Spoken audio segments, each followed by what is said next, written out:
이번에는 음주운전에 대한 얘기를 한번 해볼게요. 자, 교통사고를 다루다 보니 음주운전으로 형사 입건이 된 그런 분들하고도 많이 상담을 하게 되는데요. 자, 먼저 그냥 단순하게 음주 단속에 걸린, 사고는 없이 음주 단속에 걸린 케이스부터 한번 말씀을 드려볼게요. 자, 보통 음주운전에 걸려보신 분들, 음주운전으로 처벌을 받아보신 분들은 이제 처음 걸리면 벌금형을 받는 경우들이 좀 대부분이죠.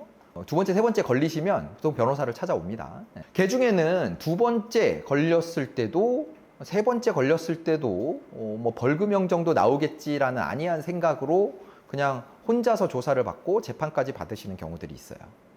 근데 요즘은 그렇게 하시면 큰일 납니다. 제가 이제 교통사고 사건을 다루던 초창기에는 어느 정도 공식이 있었어요. 첫 번째 걸리면 벌금 뭐 200만 원, 두 번째 걸리면 벌금 500만 원, 세 번째 걸리면 징역형의 집행유예, 네 번째 걸리면 실형, 뭐 이런 루틴이 있었는데 사실 요즘은 그런 게 없습니다. 첫 번째 음주 단속에 걸렸어도 음주 수치가 높거나 뭐 태도가 불량하다라고 하면 곧바로 908의 집행유예나 실형을 받는 경우도 있고요. 두 번째 걸렸을 때, 두 번째 전과에서 실형을 서는 경우도 종종 보게 됩니다.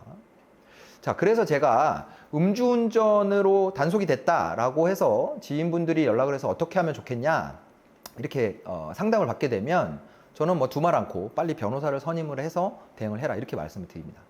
자, 왜 그러냐 하면 음주운전을 한 운전자를 바라보는 수사기관이나 법관의 시선은 어디에 포커스를 맞추냐면 이 사람을 어느 정도 처벌을 하면 다시는 음주운전을 하지 않을까라는 것에 포커스를 맞춥니다. 운전을 하시는 분들께 피가 되고 살이 되는 고급 정보 많이 알려드릴 테니까요. 구독, 좋아요, 알림 설정 부탁드리겠습니다. 그러다 보니까 이 음주운전의 단속이 돼서 온 피의자가 보이는 태도를 굉장히 유심히 봐요.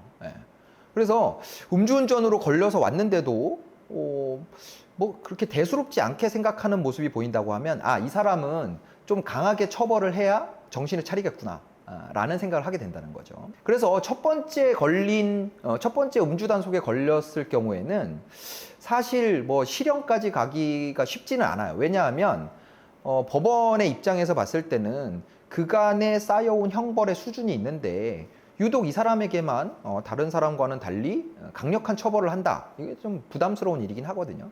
그래서 첫 번째 걸린 경우에는 뭐 제가 그렇게까지 뭐 변호사를 선임하라 말씀을 드리진 않는데 요즘 분위기에서는 두 번째 재범으로 걸리신 분들부터는 반드시 수사를 받는 초기 단계부터 변호사를 선임하시는 게 필요하다 이렇게 말씀드립니다. 변호사를 선임한다라는 건 당연히 내가 형사 사건을 처리하면서 필요한 도움을 받는다라는 의미도 있지만 사건을 처리하는 수사기관이나 법원의 입장에서 봤을 때는 이 사람이 뭐 음주운전으로 뭐 걸렸는데 변호사까지 선임해?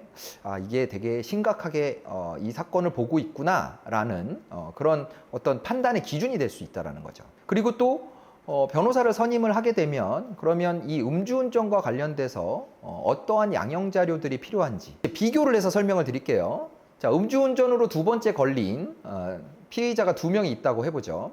한 사람은 그냥 와서 조사받고 죄송합니다. 뭐 재판받고 죄송합니다. 이러고 재판을 끝냈어요. 어떤 한 사람은 수사 단계부터 반성문도 내고 지인들이 써준 탄원서도 제출하고 다시는 음주운전을 하지 않겠다라는 뭐 음주운전 교육이라던가 서약이라던가 뭐 이런 것들을 해서 열심히 본인이 다시는 음주운전을 하지 않겠다라는 그런 약속, 진정성을 보이는 어떤 자료들을 제출한다고 해보죠. 그럼 여러분이 판사라고 생각했을 때 두 사람 중에 아무것도 안 하는 사람, 이 사람은 어떻게 처벌을 내리고 싶을까요? 이 사람은 정말 강한 처벌이 아니면 그러면 또 음주운전을 할 수 있겠다 이렇게 생각이 들지 않겠어요?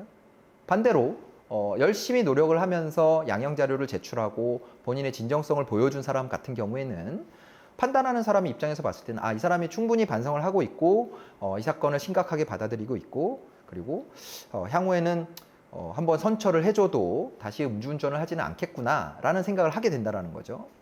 그래서 같은 두 번째 비슷한 수치의 음주운전이라고 해도 그 피의자가 어떻게 사건에 대처하냐에 따라서 형벌의 양은 완전히 달라질 수 있다라는 부분을 염두에 두셔야 된다는 겁니다. 그리고 말씀드린 것처럼 변호사를 선임했다라는 것은 이 사람이 그만큼 돈도 들여가면서 이 사건을 심각하게 받아들이고 본인의 어떤 의지를 보여주기 위해서 많은 노력을 한다라는 부분에서 한 가지 징표가 될 수 있고, 또 변호사가 제가 말씀드리는 건 이런 분야의 사건을 많이 처리해 본 변호사입니다. 저 같은 변호사요. 이런 변호사들이 양형 자료에 대한 준비를 도와줍니다.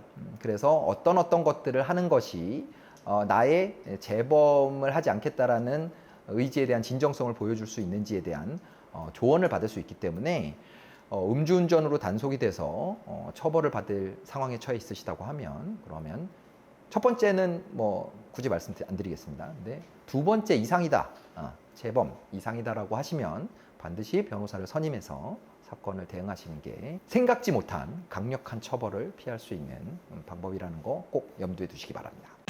자, 오늘도 안전운전 하시고요. 혹시 사고가 발생한다면 본모법인 LKS 이기루 변호사 잊지 마시고요. 구독, 좋아요, 알림 설정 꼭 부탁드리겠습니다.